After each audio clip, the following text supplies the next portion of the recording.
In this video, we're going to leverage the bike as the adventure and as a means to an adventure. I'm looking at a property, it's 210 acres of land that's been untouched for several decades. And I have to walk the property a little bit to investigate whether or not I really want to purchase this property. And if I purchase it, you know, what does it need to make it habitable? Ooh, that sun is blinding. Yeesh.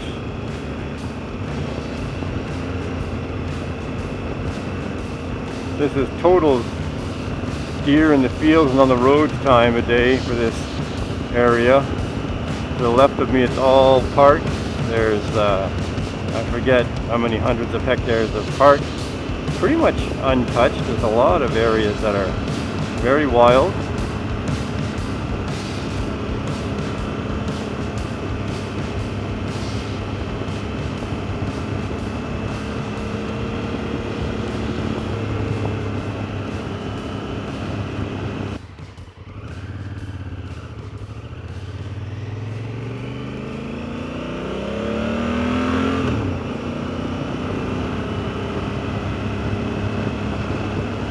Even though I'm on a fully knobbied motorcycle, there's still nothing more glorious than a freshly paved road. Oh, I love it.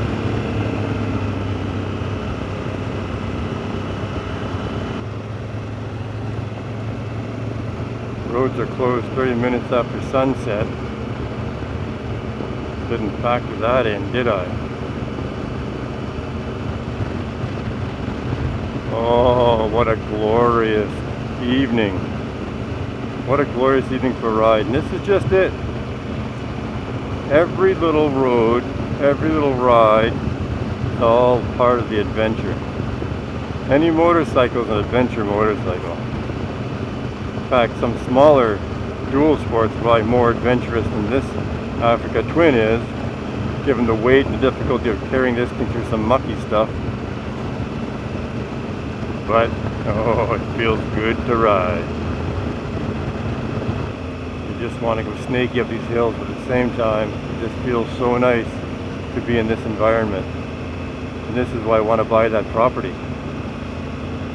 210 acres, 2 rivers running through it. I have about 300 or 400 feet. Oh God, no. 300 or 400 meters, probably 600 feet, close to 1,000 feet. Of waterfront on a very quiet, largish lake that I'm sure has trout, because those backcountry streams are where a lot of people raise trout. Yeah, let's just go on a little trip. We'll arrive at the road into the property and we'll begin the countdown from there.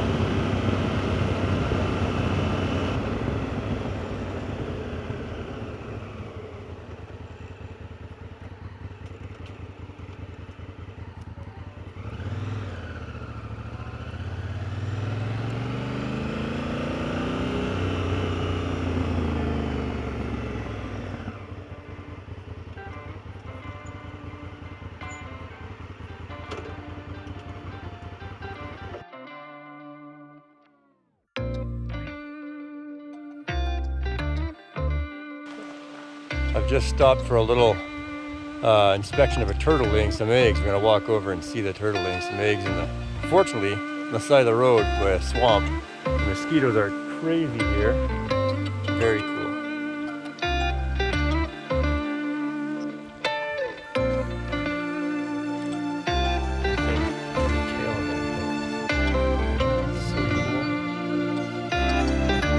Look at the clouds, the trees, blue, beautiful. Gonna get on this beast and we're gonna go for a little tour. Yeah. Can you see the bugs everywhere? I hope they're visible. Clouds of them. I just put some DEET all over my Deep Woods Off. DEET all over my neck and ears and wrists and face, because holy God, I can't even breathe now. Blinded rays of light, baby, cover me. Come here, close my eyes.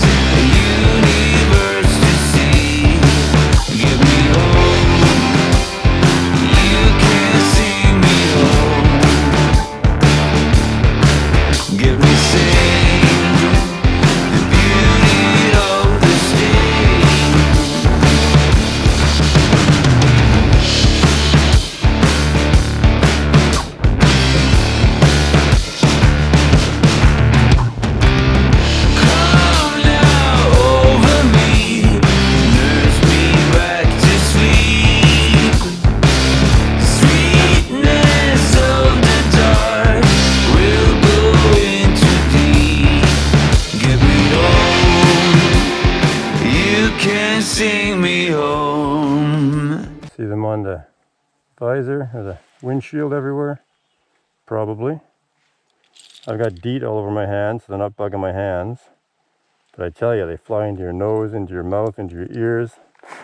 They're in my helmet. I got my helmet on just to protect me from it. Look. So I'm heading into the woods. I'm going to be heading in. Let's see if I can point that out to you. Right in there. I'm going to drive the bike in. The fly just want to go there. I'm going to drive it right in there and park the bike in the woods, cover it up with a tarp, set up my camp, make some supper.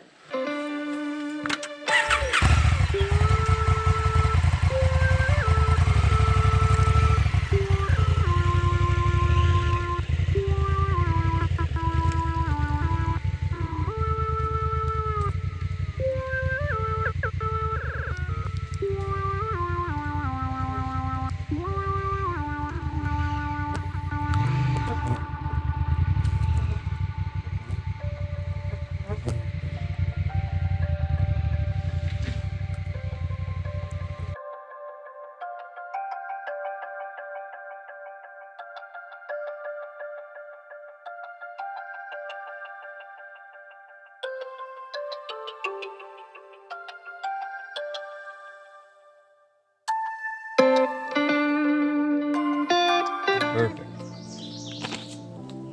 So, small fire going in my my twig stove. Actually, just using that as a campfire because it's full of detritus here, and I don't want to get anything going on fire for real. I have no idea what kind of bugs are crawling up the back of my pants, etc., etc.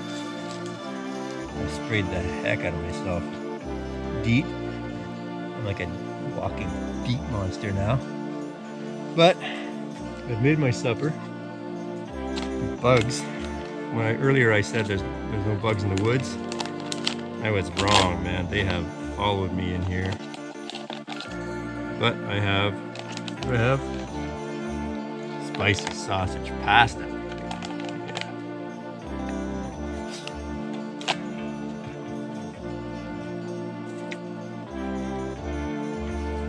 Well, it's not my preferred beer.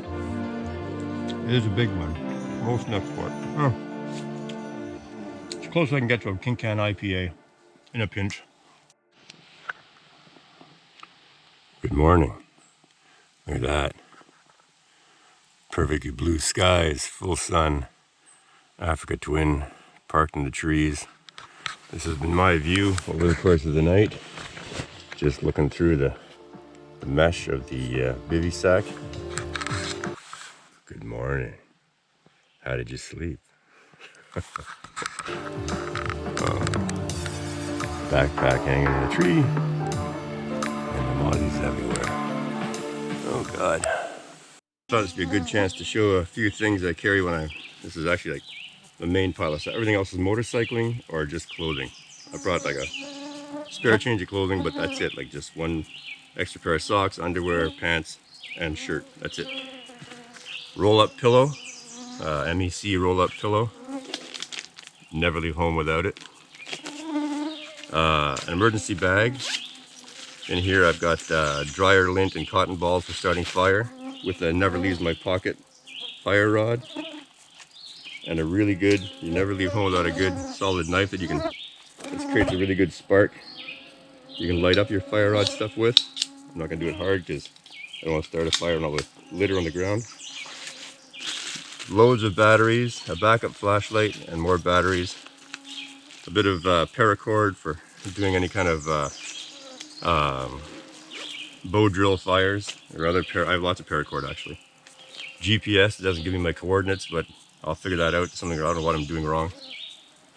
Throw rope. This is actually for canoeing, but I take it with me to throw a rope over a tree. I expected to have some stakes with me, but I left late, so if I have any kind of fresh food, I throw it in a bag and throw it over some kind of a high branch to keep the bears from getting at me.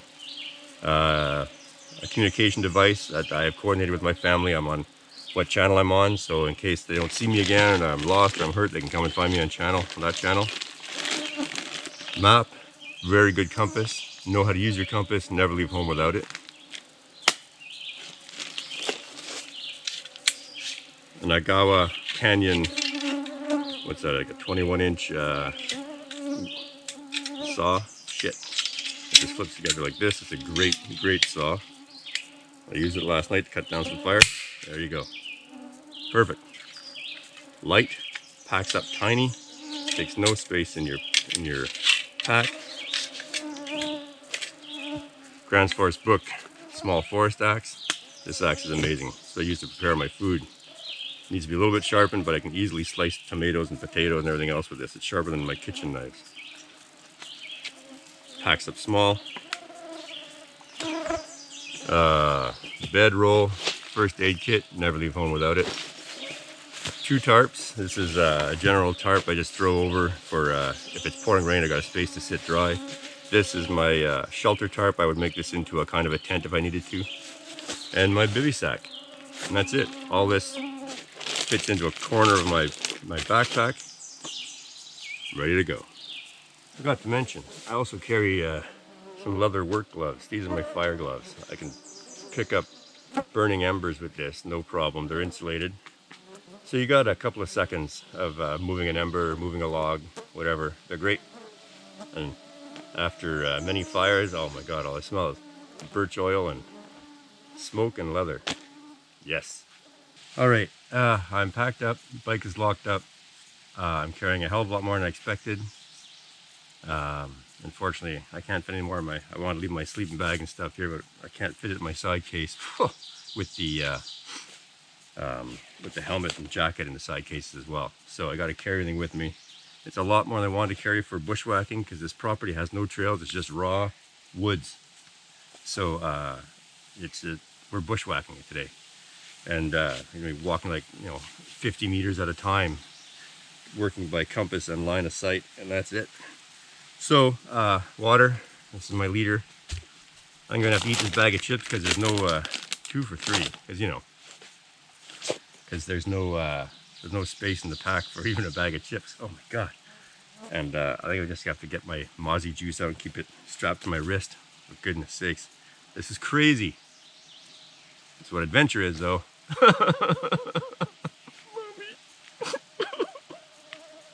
There, you use a map and compass, lining up south.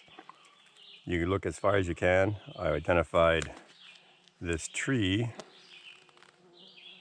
There's a small one, there's a tall straight one.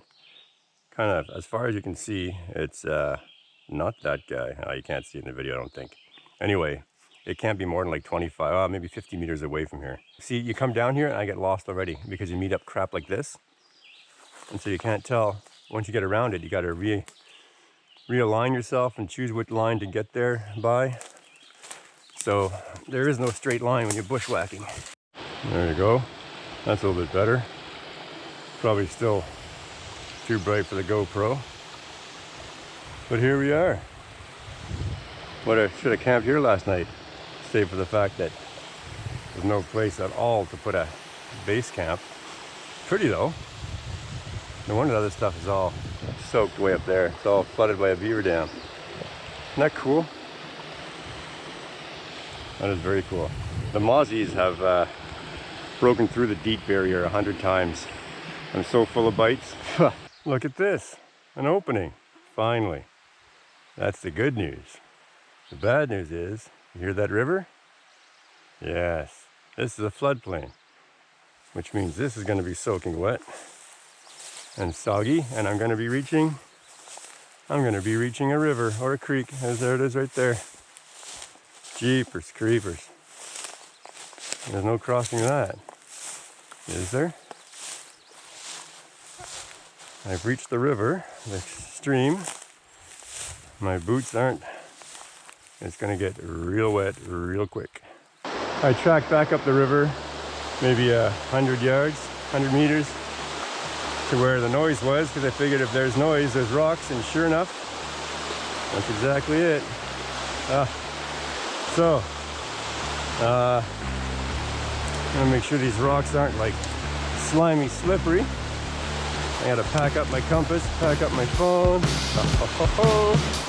Yeah, that's slippery. That looks like it's gonna be reasonably solid.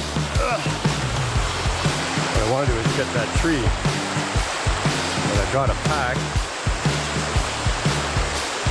I have no idea how deep that is or how slimy that is.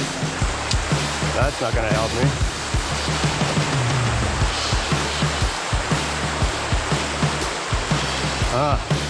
Let me just go very carefully at this. I'm fucked. I need a stick. Need one stick here. I just don't want to slide. Then, all right, this tree better friggin' hold me. Up. Oh, that's a flexy tree, man. Flexy, sexy tree. All right. My question was the footing more than anything. All right. I'm here. I'm here. I'm here. I managed to cross that space. There's a creek over there. You can see the end of it over there. It snakes around. It comes out right there in that little dip in the trees. So I crossed right behind there, walked around here to here, and about to go back in the woods.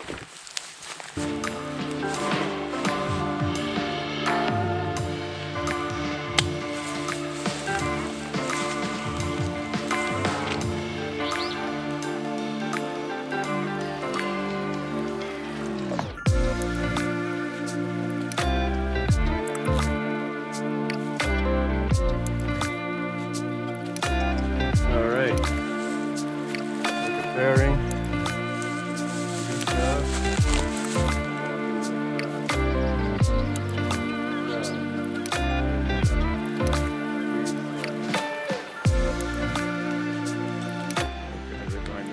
Alright.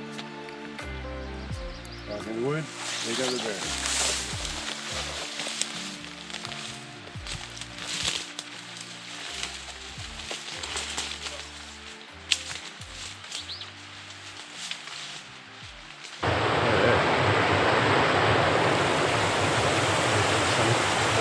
They're so bad.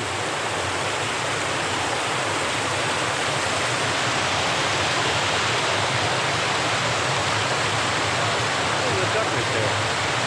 Woo. There you go.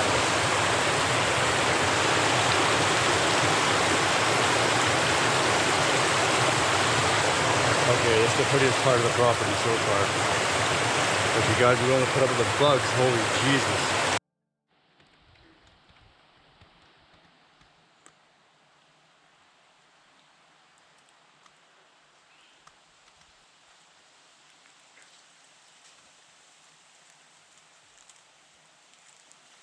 Well, typical me, I walked right by a few others. So here's the orchid I first saw. I walked right by two others. Right here. Look at them. Sitting in the sunshine. And the big brother just next door. Very cool.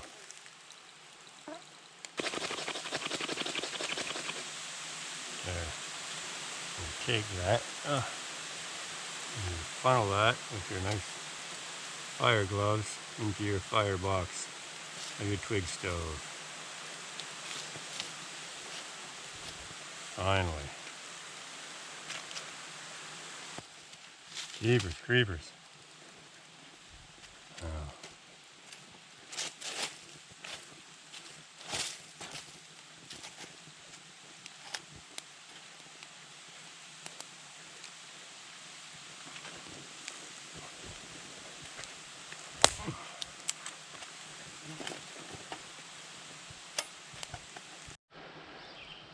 Oh, and we're back to Africa Twin.